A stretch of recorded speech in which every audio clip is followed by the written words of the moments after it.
I think we're going to get more people joining us in the next few minutes, but we're going to get started. So Stephanie and Megan are both working for Blue Sky Education, and I've known them for several years already. And they're working on something that's really cutting edge, and that's actually a new trend in ESL, which is to incorporate concepts of the science of reading. For me, that's pretty exciting because Koala has always served two types of teachers, two profiles of teachers. The reading interventionist on one side, as we're starting with kids with dyslexia and their instructors, and then later ESL instructors. And it's pretty cool for me to see those two worlds meeting together. So Stephanie is gonna show us what the fundamentals of the science of reading, like a quick reminder of what that is. And then she's going to show us her curriculum. And then Megan, who's has so much experience with Koala, who's been using it for several years, is going to show how to use the Blue Sky Education curriculum in the Koala Go browser. And if you have any questions at any time, please shoot a message in the chat. Yeah, absolutely. All yours, Stephanie. Hey, thanks, Xavier. First, I want to give I gotta go this way, I guess. Megan over here. She is the creative mind behind everything you're going to see today. So give her big snaps because what she has built creatively is fantastic. It's just absolutely wonderful. So like Xavier said, I am Stephanie. I'm Stephanie Lawton. I am the founder of Blue Sky Education, been running it since, well, I guess we started almost 4 years ago. We didn't start teaching classes until January of 2022, but we were in the works and getting things built throughout that entire fall of 2021 after the big shift in education in China. So I'm happy to answer any questions along the way. I'm hoping that you'll jump in and participate with me a little bit here today, because it's not just about what I have to say. I want to hear what you have to say too. So the very first thing I want to have you try is a little bit of a guessing game, maybe unlock the code game. So it's symbols. They all mean something. Can you read this? Unmute yourself. Let's talk. Can you read this? The images look familiar, probably. Any guesses? Must be letters, right? Mm-hmm. Yeah. Should correspond to some letters. I see some puzzled looks. Some trying to figure it out. Some, okay, what is that symbol? Does it mean what I think it means? Does it correlate to the letter that it sounds like it might? Any guesses? No guesses? Trying to figure out what that nose looking one. Yeah. Well, actually, the nose one is a big clue. Nose starts with N. N, okay. Yeah. Okay. So This that one's a one, big P. clue. P-E. There's no P's. No P, leaf. Ears. Ears. What kind of ears? Rabbit ears. Mm-hmm. Next one, egg. Yeah. On-off switch. Sure. Okay. Tell me when you're ready. I'll give you the code. Should we give them a code? Let's give them the code. Yes, please. Okay, here's the code. Oh, that's A, okay. Oh, R-E-A. Oh, it is E. Okay. Reading is fun. Got it. Yes. That is it. That's exactly it. So, okay, so I really want you to think about how you were feeling when you didn't know what the code was. Mm-hmm. And then think about that from your student's perspective. You're putting out words to them and you're saying, read this. They don't know the code. Yep. They don't know the code behind what they're trying to read. So that's essentially what the science of reading is. It's the code cracking skills that our kiddos need to be able to decode words. So essentially, the science of reading, it is not a program. It's not something you can walk into a store and say, I want to buy a book on the science of reading, and it's going to tell me exactly what I need to do step by step by step. It is years, decades of research on the brain, how kids learn, what we as teachers need to do to support how kids naturally learn to read. So that kind of goes back to what Xavier was saying a little bit with the initial research in this area being about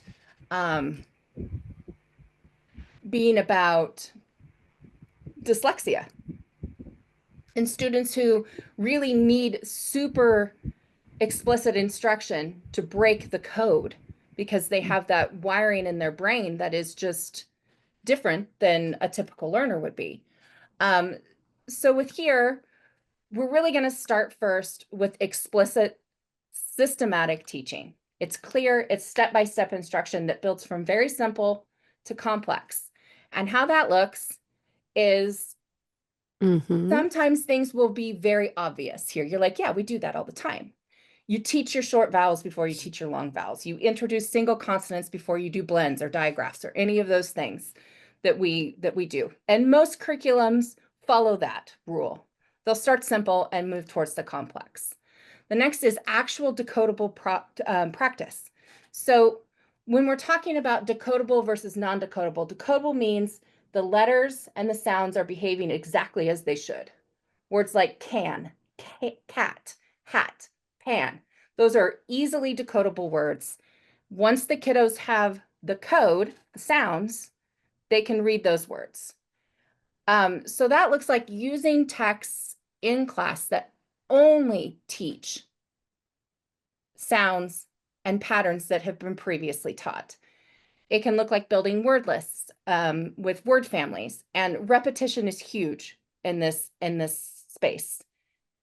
You cannot move on too slowly most of the time for most ESL students. And then routines, cumulative routines. This is purposeful, scaffolded repetition.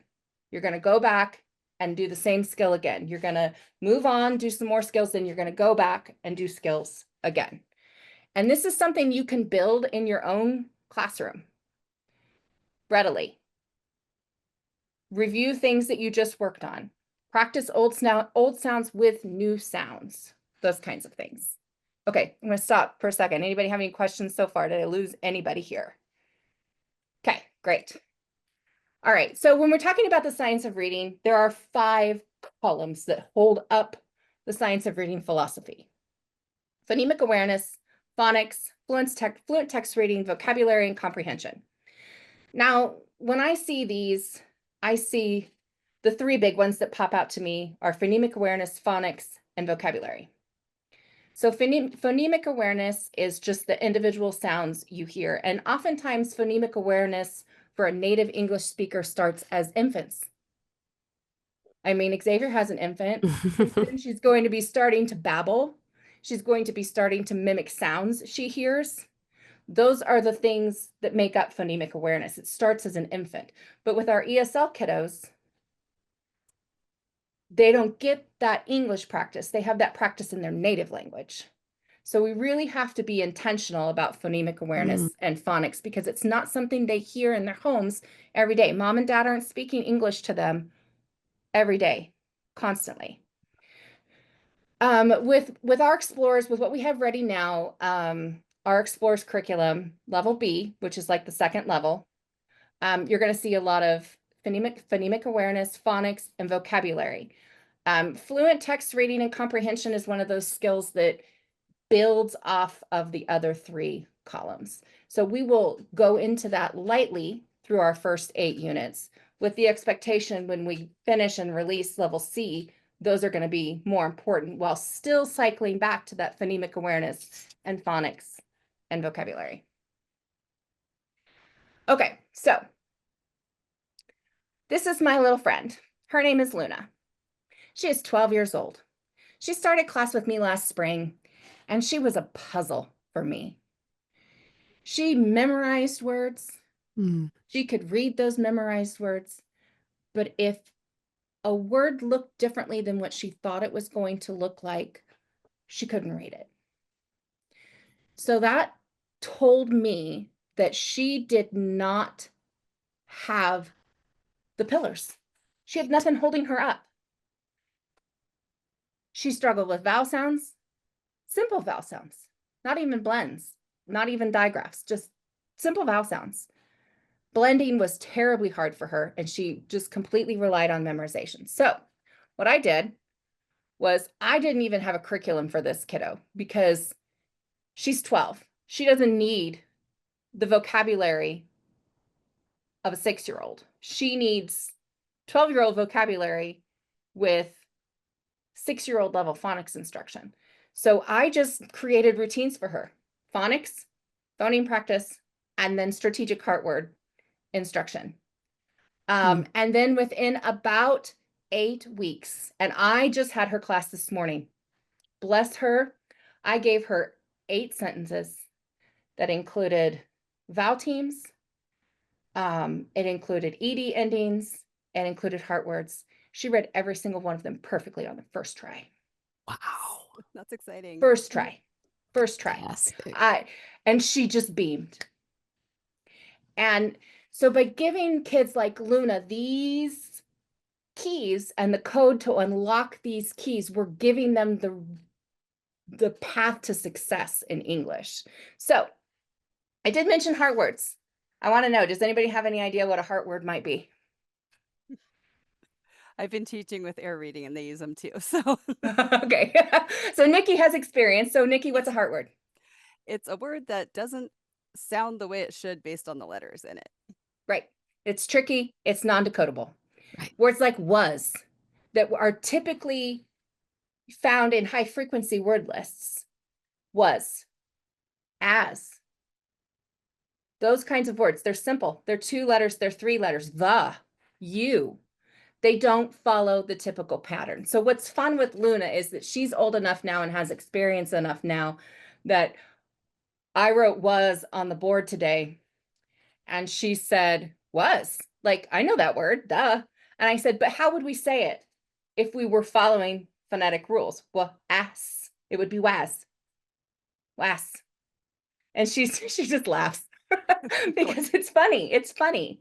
So the science of reading is big on no high frequency words. So we use heart words. We still do call them in our curriculum high frequency words because we're trying to make that transition, and we're trying to transition teachers into that thinking. Do we use high frequency words or sight words, Megan? Sight words mostly. Sight words. Yeah. So the goal of a heart word is to know it by heart or know it by memory. So there is a place for memorization in the science of reading, and it has to do with those tricky non-decodable words. Okay, so let's talk a little bit about why we built Explorers. So this is going to be a science of reading informed curriculum. Explicit teaching, decodable practice, cumulative routines. You'll see it built into the curriculum. It's also marrying then the ESL supports that we know our kiddos need. We know they need scaffolds. We know they need consistent practice. We know they need consistent introductions to words and pictures and sounds. And then along the way, we're building it to a path of full alignment. And you will see over time, we will switch to heart words. And we'll have that all explained. I just want to make sure that we're in a position to train the teachers who are using our curriculum on what sight words actually are, and what heart words actually are, and what the difference is, and why it's important to have that split that difference. Okay, so I did give you a little bit of an insight. We have 8 units in level B. We start at school and we move through the vowel sounds and word families and grammar concepts that are important, that simple present tense verbs. And then in units 5 through 8, we up the ante a little bit.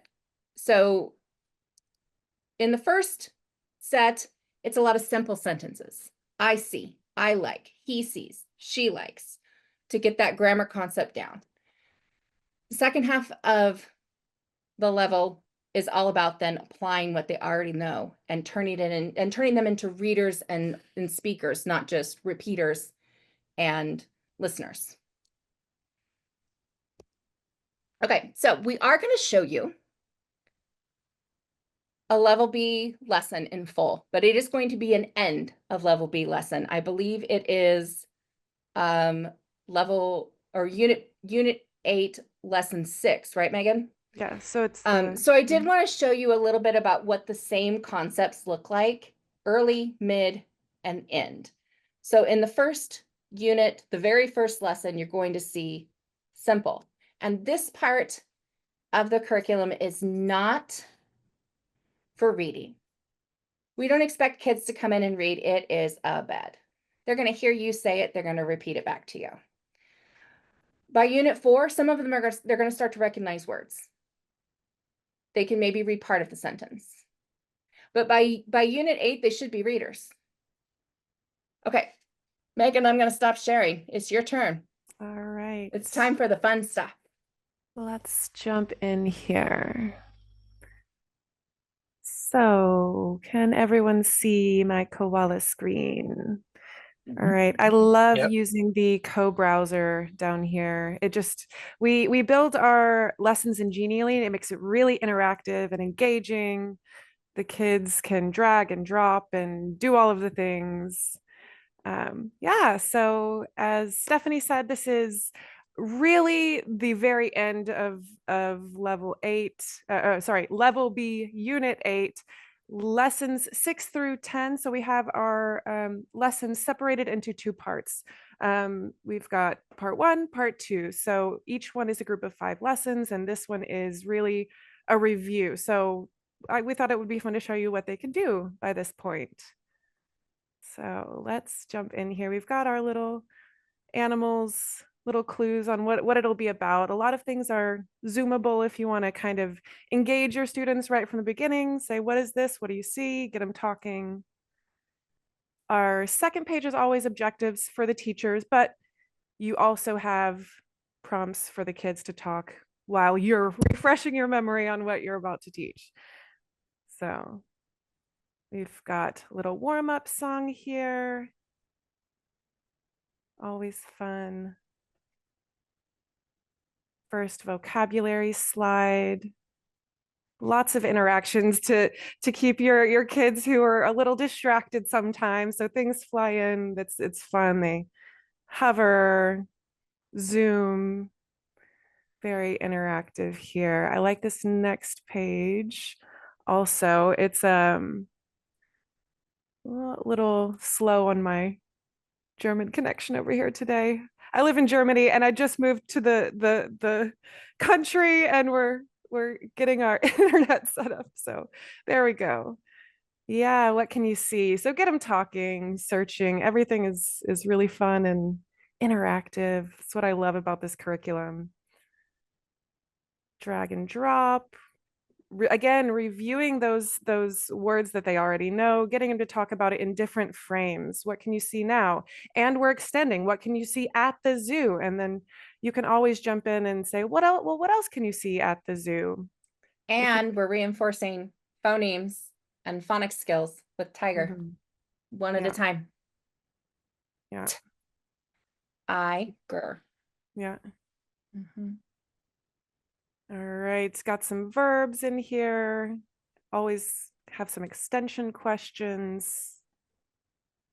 Now this is a lot, so you don't have to go over each and every one of these. This is, they should know at this point, simple present, present continuous, simple past, and future simple. So this is just a big review. You can go through if you know that they're having any trouble on one certain area, because in our next slide, we're then going to review it again. So what was simple past? You can click on them, get a closer look, talk about it, figure out what the tense is. Whoa, oh no, I jumped out. Sorry. There we go. All right.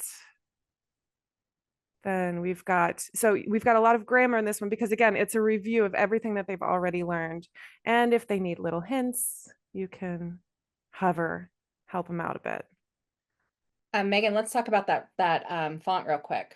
Oh, yes, the So we font. made this strategic decision when we were going to, because whether or not we want to, teaching handwriting is part of what we do.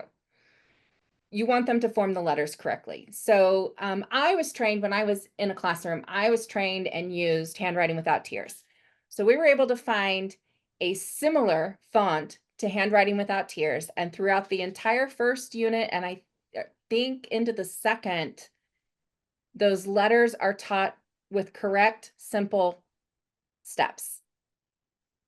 And we use language very similar to handwriting without tears. So you're going to see that the font definitely did change here, but it's to help kiddos remember to form those letters correctly. Mhm. I'm not sure how much letter formation is getting taught for English in schools in China. I mean, it's touch and go whether or not they all use is that Denilion where they put the tails on everything? Mm. Yeah. Yeah, so whenever you see trace this, it's usually in this font. So just to give that extra reminder, because like Stephanie said, when we first start talking about the letters, we do have a little practice how to write it page using this font as well. Okay, so that's also a review, more little hover practice. We've got tips here. These are all things that they've already learned. And for things that are a little unclear, I don't have it on this page, but you'll see on some of the others, we've got a little spot down here where we have a teacher tip, usually if it's unclear what to do, or to just give extra ideas. Then we have draw a line. I mean, really anything you can think of. Drag and drop, draw a line, search. We've got mazes, click and spin the wheel, all really interactive and reinforcing what they've already learned. Again, our handwriting without tears dupe font. And what I loved is our reading reviews that we do. This is a text that they've already seen. And since it's at the end of this level, we're practicing it again with the ch digraphs, hover, ch, imp, ch, ik, going through. Really fun and interactive. I love that you can hover, keep the kids focused on which word they're supposed to be reading next. I'll just go through this fun little animations. This was really fun to make. I loved this. Very time consuming, but worth it, I think. Going through, they munch on lunch. It turned They It's a out real very story. cute. Oh, It's not thank just you. words thrown together. You know, we Yeah, didn't just throw words together to make a reader. It's a real story.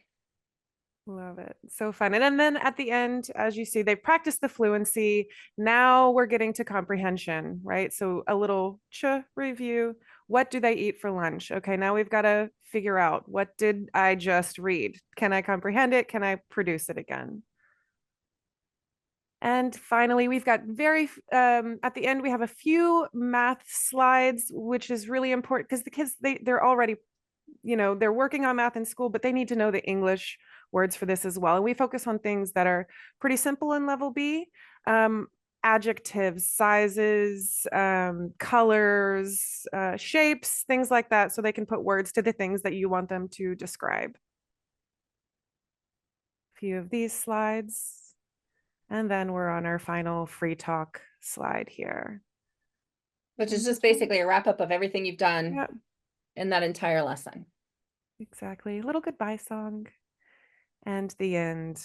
We've got a little blank page after this in case you want to draw or do whatever. Or you could just pop back to the whiteboard. Yeah. So that's our, any And if I can questions? jump, Sorry. yeah, if I can just jump in, and then for anything for sound like goodbye songs and like any sound in the slides, they will be played to your students if you use the Koala co-browser. Yeah, exactly. We don't have any music because we didn't want to infringe on anybody's copyrights, but eventually we're hoping to get like an AI music track kind of a thing going. So you know, as a subscriber, anytime we update a lesson, it's an automatic update. Everything's stored on our website. Anytime Megan goes into Genially and makes a correction or adds something or takes something away from a slide, it's automatically updated on our website. And we love feedback. So there's a slide, there's a, yeah, we implement teacher feedback within a week usually. So we try to get it done as fast as possible. And we really, really value your input. But to go back to the songs, for example, either it's, as you see at the bottom, sung to the tune of The Farmer in the Dell, or it's a chant. That way, I mean, kids half the time they sing it to their own tune anyway. So it's just repeating this vocabulary. And so you see this one's tiger. I think the next one is zebra on the next one, which uses the same tune, but a different vocabulary word. So that's also fun. Any other questions? Comments? We did something really great before we released this into the wild. We ran what we called an early access team. And these teachers, I think there were about 10 to 15 of us, and they were regularly teaching the lessons and giving us feedback, teaching the lessons and giving us feedback. And by the time we had gone through it, I think we had nearly every lesson with eyes on it by the time we were done. And it was so invaluable. And that's something that we're going to continue to do every time we release a curriculum. Teachers will have eyes on it first. They'll have it in their hands first. And Megan and I have a really great system where the feedback just shows up directly for her. And we discuss things that maybe need to be discussed and implement what feels natural in our curriculum. It's a really great process. Oh, and I forgot to mention the best part, the teachers didn't pay for any access to that curriculum when they had it. So it was a free look and use and give us your honest feedback. We want it to be as honest as possible. Stephanie, what's the best way for people to get access to your curriculum? Oh, do you want to see that now? I can show you. It actually goes pretty well with where we're at in the slide. Megan, do I need to? I don't know how to unshare. There's a button at the top that says stop sharing. Ah, there we go. Okay. So I make sure that I'm on the right place or on the right page. So everything is stored directly on our website. I'll share my screen here. If you are not a subscriber, you can see this page, which is the Curriculum Hub. And it explains everything that we're doing, everything that we're planning to do. Gives our pricing, everything we're doing. So right now, this is Explorers Level B. We're hoping for Level A to come. It looks like I need to make a correction. We've pushed the date back on this a little bit. It'll be early 2026 with Level C coming mid 2026. Every level comes with a teacher guide. It comes with a scope and sequence so you can see exactly where you are without opening every single lesson. And we also have a something really awesome in the works called Launchpad, and that will be grammar, phonics, and writing specific lessons. Grammar level 1 is in the works right now. I'm kind of hoping early 2026 on that one as well. And then I also wrote alongside one of my students who I haven't talked to you about yet, but I have another story to show of a kiddo, but I wrote a set of decodable readers that are here. And then of course we have Ollie. So subscription plans are located here. You get a little bit of a preview so you can see more different slides, more skills, things like that. And then once you are subscribed, there's an Explorers Curriculum Hub. Level A would just take you to coming soon. Level B has all of the lessons broken down by unit. So if you were in level or unit 3, you would click here and all 10 lessons of unit 3 are right here, ready for you to go. And then all you have to do is click the little 3 dots and expand it.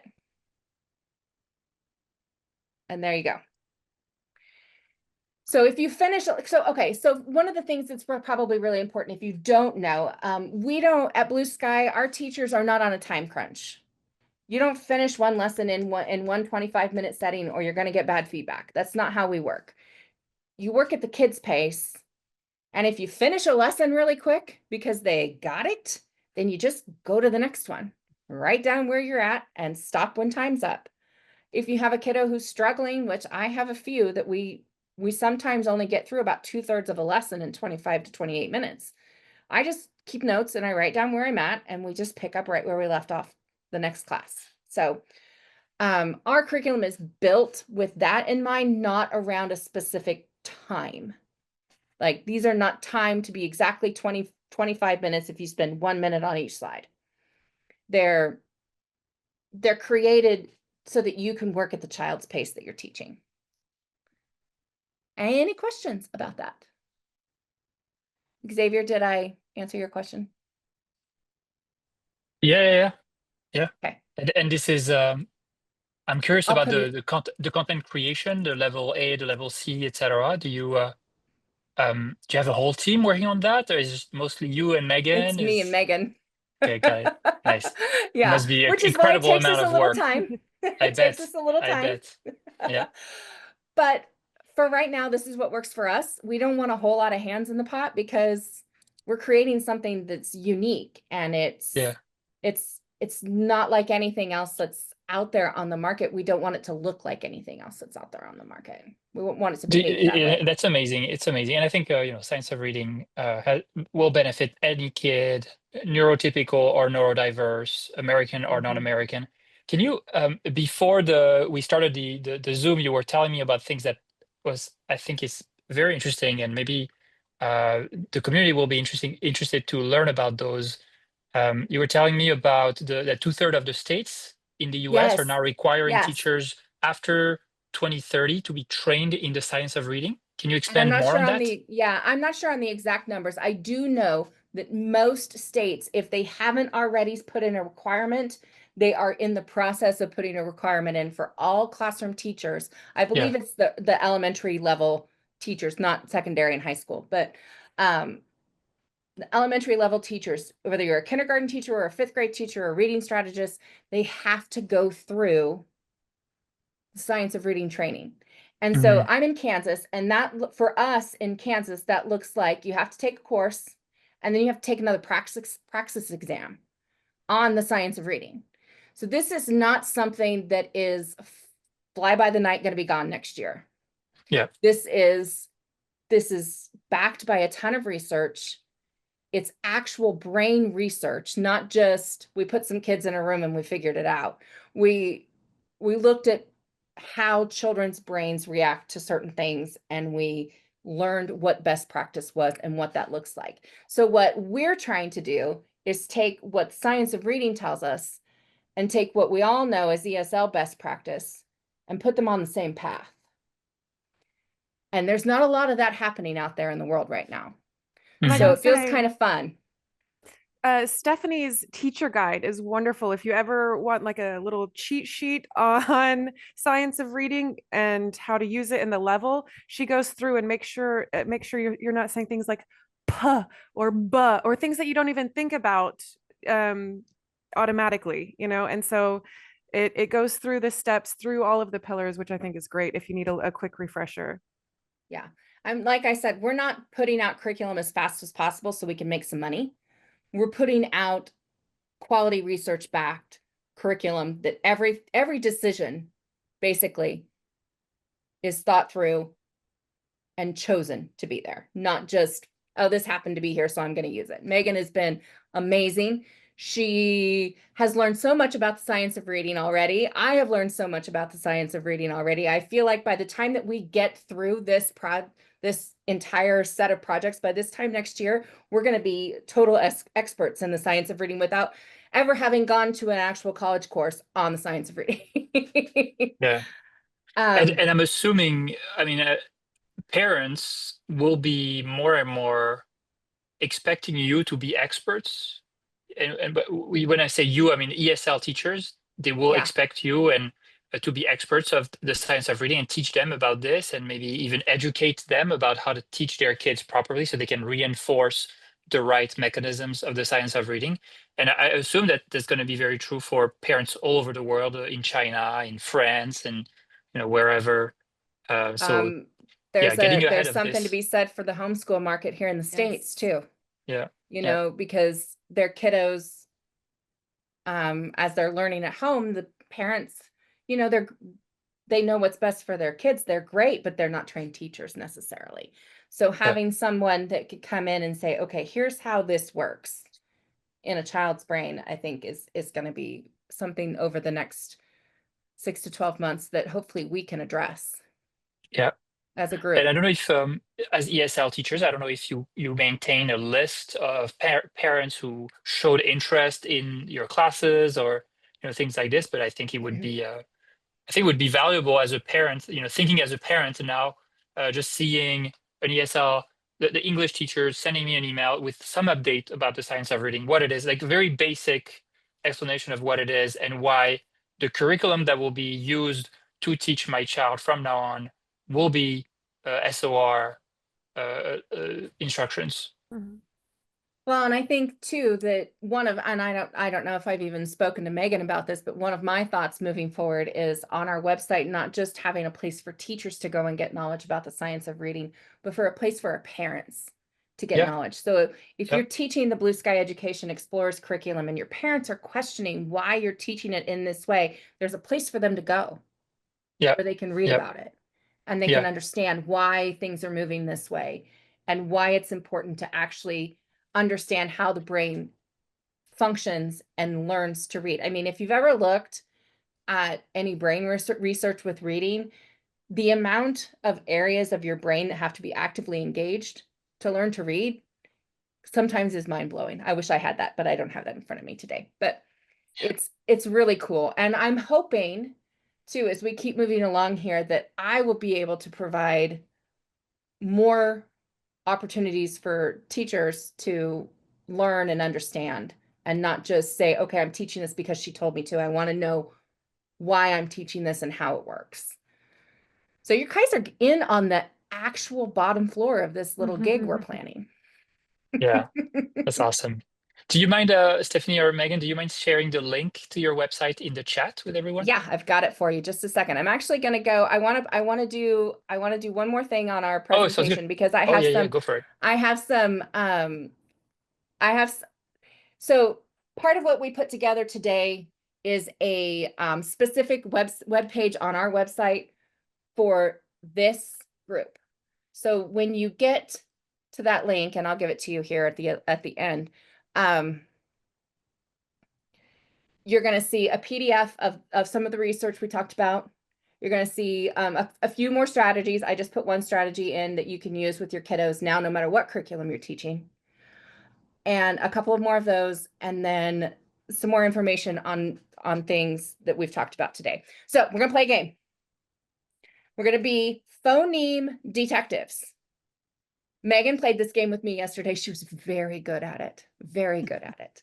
So instead of just introducing sounds to your kiddos, invite them to become little detectives. They go hunt for this sound. So at the end of a class, when you're finished a few minutes early and you're scrambling, these are these kinds of things that you can do. And it's all oral and auditory. So when you hear me say the p sound, I want you to clap. Okay. I can see some of you don't have to be unmuted for this. I can see if you clap or not. Okay. So let's try it. Mop. Pat. Hat. Ooh, very good. Very good. And the last one, stop. Excellent. See, so just fun little things that we can do in class to make sure we're hitting that spot in their brains where they're not only figuring out what the sound looks like, but they hear what it is. And it really just kind of, yeah, go ahead. So Stephanie, I just want to jump in. For those of you who are familiar with Koala Go and Playground, this makes me think that there's actually an activity on the marketplace, which is like a treasure hunt or something like this, where you need to Mm. find, like the teacher would say, okay, let's find items that starts with p, p. And then, you know, the kid would look around, walk around playground and try to look for items that starts like there's a parrot hidden behind a box, and there's, you know, different things like this. And these kids really love these things. And it can be done, I'm sure it can be done in the co-browser as well, but this is made me think of that could be Oh, valuable awesome. as a supplement. Awesome. Okay, so here's my second little friend, Alice. I've been teaching her for 5 years. And when I say we have struggled with medial vowel sounds, those words just aren't enough. It has been a struggle for that middle vowel sound for her. And we have gone back and done the same lessons over and over and over again. And I was out in the interweb space looking for decodable readers that were fun and joyful and actually told a story. And guess what? I couldn't find any. I couldn't find any that she would like. So I just made them. I made them for her. And her mom purchased them from me. She printed them at home. And Alice is reading. Alice is reading. It's one of those things where it's like, okay, I guess I'll just do it myself. But they're very simple. All of the artwork is created with AI because I am not an artist, but it has been life-changing for my little sweet girl here. And just to have that confidence that when I pull them up, because sometimes for a reward, she knows them all by heart now. She's read them so many times. But when I pull them up at the end of class, she can tell me which books she wants to read. She wants to read Red and Ben, or she wants to read Pig in a Pit, and I tried to incorporate as much humor and things that, you know, 5 and 6-year-old children think are funny, like disapproving parents without using the words disapproving parents. You know, mom's in the background. She's not happy. They're covered in mud, you know, those kinds of things. So, okay, these are just some common pitfalls that we want to avoid when we're talking about the science of reading and when we're using the science of reading, memorization instead of decoding. And too many rules too fast.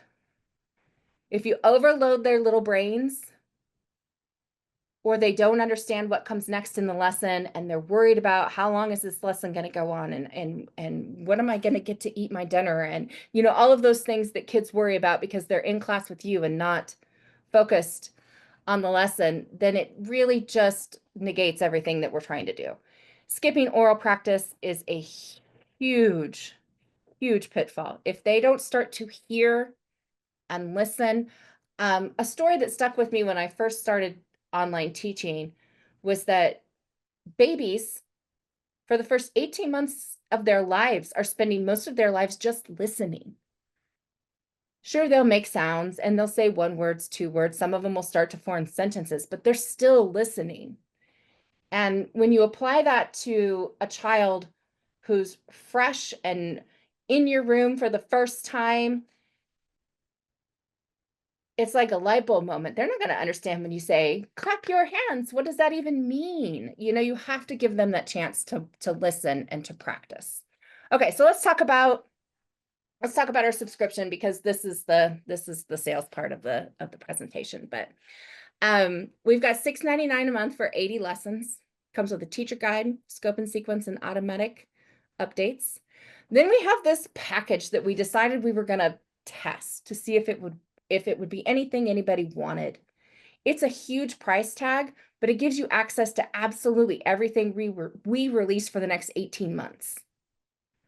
So we're looking at level A, level B, level C, grammar, phonics, writing. That's 6 different curriculums for 18 months. Of course, you'll probably get, you know, a year out of some of them, 8 months out of some of them, but it also prioritizes your seat on the early access teams. You get to be involved in how we shape level A and how we shape level C and how we shape Launchpad. So we put a little a cap on it, 20 people. We're going to see what happens if this is something that works out for us. We had a lot of success with the early access team, so it's definitely something we're going to be doing again. Okay, It's time for some questions. I really hope that you'll speak up and ask, challenge me on anything that you've heard today. I'm happy to share what I know. I'm happy to find out if I don't know. But if you stick around until the end, there's freebies for you guys. So, I'm going to open it up. What questions do we have? Oh, My come on. question is more about marketing it, but because of what I've been doing with air reading, this looks so much more fun than the lessons that we have. No offense to the air reading curriculum people, but we're doing science of reading in the classroom. I don't know if you're familiar with how it works, I but don't know what air reading is. No, not okay, yeah. no. Air Yeah. reading is basically they go out to the school districts and Oh, then they have teachers work in groups of up to 4 students at a time. The kids are on a Chromebook or an iPad, and then the teachers are on Zoom. So we're teaching science of reading over Zoom in their classrooms with the curriculum that Air Reading has. Their okay. curriculum is quite, it's good. It does exactly what you're saying, where you focus on, you know, the short vowels, then you add in the longer vowels, but it's not super exciting. And I just wondered if you had thought about, I know Ignite Reading and Spark, I think, are similar where they go into the classrooms. Mm-hmm. They also have some that they sell to homeschool parents who actually Yeah. work through the company. I didn't know if you had thought about talking to them at all about the curriculum, but Well, this has been out, Megan, for how long? 2.5 weeks, 3 weeks? Mhm. okay. But we had talked about that. We would love Yeah, to be in schools with those are with things teachers. that those are things Yeah. that we would love to have. In fact, I would actually, I think before we got into even American schools, I think I'd like to get us into Chinese schools. Yeah. I feel like,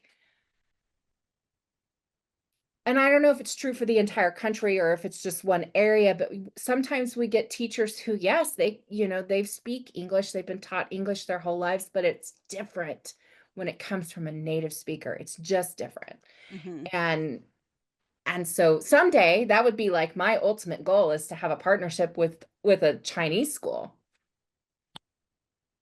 So, Ah, Irene is in. Irene says she's in Hong Kong. Hello from Hong Kong. I have a friend who I taught with at my elementary school before I quit. She's also in Hong Kong at an international school. So, yeah. Oh, Oh, that's Oh, so late. thank you Thanks for for staying joining. up with us. You're Oh. definitely going to want to stick around for the next 5 minutes so you can take advantage of those freebies. Okay, so I'm going to drop the link for the subscription plans right in here into the chat. That'll take you directly to the subscription plans. You can also navigate back to the hub and see more about the timelines and where things are headed. Okay, anybody else have any questions, comments, concerns? But Nicole, bringing joy into this whole process has kind of been our secondary goal. Like, yeah. science of reading is important, but even when I was writing Ollie Stellar Readers, the Decodables, Ollie is our owl. I have him over here Do you somewhere. have him still, Oh, Yes. Nicole? Oh, yeah. So was to not just give kids words to read on a page, but a joyful experience. Learning to speak English and learning to read in English should not be stressful when you're 6 years old. Like, let's make it as joyful as possible. And I think when we finally get ready for level A, I think the joy factor goes up like a zillion times, because we're planning something just a little bit different there. And I'm really hoping we're going to capture those hearts of those 4-year-olds and those 5-year-olds and really get them not only speaking English, but liking what they're seeing and liking what they're doing. Yeah, which is another reason why I said I love our platform genially, drag and drop, engaging things that are moving and that they can move and interact with. And also I love using it in Koala. We've been talking about, if we can, eventually doing some like assessment type. So at the end of each part or the end of each unit, they can go in onto the playground and explore and talk about this vocabulary that they've been practicing. And Yeah, I thought that would be fun. If we can eventually get to that point, that would be great. And Megan's really good at the creative part of things. So if she makes a playground, it's going to be fantastic. So just telling you right now. Everything looks awesome. It's Thank really you. good. We've got a few already in motion, but we've got to talk to Xavier about it and see if We're we just can get that. blindsiding him right here live on Uh-oh, the I feel like internet. I feel like there's No, gonna I've be got a some Halloween. feature request in there. Well, we've talked about some like supplemental lessons, you know, the Halloween, since it's coming up. I've got a fun Halloween maze that would be really fun. Christmas, like the big things, Chinese New Year, just to kind of take a little break from the curriculum and then jump in Yeah. the playground after And you've that's done one one of these thing. lessons. That's one thing you will not see in level B is assessments. Mhm. As a teacher, you should be able to tell just by interacting with your kiddo whether or not they understand what they're doing. I think that that's a professional courtesy that we should be extending to our professional teachers. You are there not just to read the slides. You are there to guide and to assess. And so that's one thing that I've never put on my Blue Sky teachers. You know your kiddo best, because at Blue Sky, we don't switch teachers around. You don't get this kid on Wednesday and then maybe don't see him again for 3 weeks. Mhm. They're your kid. They're your student. You get paid by the parents. You are the child's teacher. You spend every class with them. But to be fair, we do have a review at the end of each Yeah. part. It's a review and it's progressively less scaffolded. So you start out heavily scaffolding, and then by 4 and 5, you really see what they know just by interaction. So you're supported, but not forced to participate in an assessment with a homework activity or something the kid has to bring into class, or, you know, they just check out. They just check out with that normal stuff. So, okay. So as we hit time here, I know we're about 6 minutes away from the end of our time today. Let's go ahead and talk about what we put together for you guys. So if you follow this link, oops, that's not what I wanted. If you follow this link, it is a page made just for you guys, public on the website, but not searchable, so nobody else knows about it unless they have the link. You will find the PDF of things that we talked about today with a couple of more examples of strategies you can use right away in your classroom. And then you'll find that lesson that Megan shared. It's yours. Use it whenever you want, however long you want to. And then, as a thank you for hanging with us today and for being amazing human beings that put work into the kiddos that you teach, if you choose to subscribe on a monthly basis and you follow us on our socials listed here, and you post a review of our curriculum, you're going to get a free month on us after your first month is paid. So you'll basically get 1 month, and then your second month will be free. So on that website page, there is a form at the bottom that you just real quick fill out to claim your offer, and we'll get that taken care of for you. Because you guys are awesome. Very cool. Ooh, Thank yeah, you. I think you're right, Nikki. Yeah. Through, not to keep jumping on air reading, but through there, I actually have done some homeschool work, and I've taught 5th graders who can't read the Yeah. just simple words. I'm like, oh, this would be amazing. Yeah. So one thing that we noticed when I was still in the classroom is that explicit phonics instruction in my state at least stops at grade 2. Mm-hmm. There's no scaffolding back to it. There's no reminders. You're just expected to know it. Now, imagine being an ESL student coming in to that, coming into an American school where maybe you don't speak very much English, and all of a sudden you're a 3rd grader because you're 9 years old and that's what they say you are. And having that pressure to try to be just like the people in your class, but you've never spoken a word of English, and now you're not getting explicit phonics instruction in class. So This is great for students like that. I could see a lot of them using this, even kids that are just coming over to school here from other countries and stuff too. Yep. Very cool. So we're hoping to build something that snowballs into something neither one of us could ever imagine. But a lot of that is in marketing, and I am a teacher.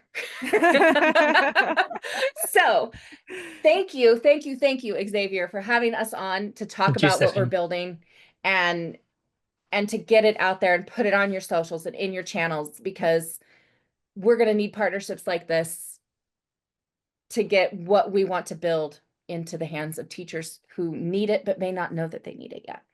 Yeah, for sure. And so I'll share the we have a recording of this, so I will post it.